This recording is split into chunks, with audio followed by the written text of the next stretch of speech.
जी शाहनवाज, मज़ीद तफ़सीलात से आगाह कीजिए।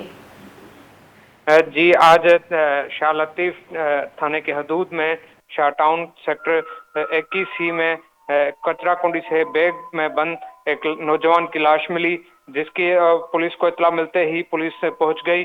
पुलिस ने अब कानूनी कार्रवाई के लिए लाश को तालीम लेकर पोस्टमार्टम के लिए जना हॉस्पिटल मुंतकिल किया, जहां पर इनके वारिस जो वर्षा हैं वो पहुंच गए, उनके हवाले किया गया। लाश शनाख्त नौजवान की जो शनाख्त हुई है वो आसिफ लाशारी कैसे हुई है।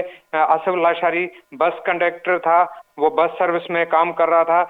कश्मीर और कराची के लिए जो कोच चलती है उसमें कंडक्टर था।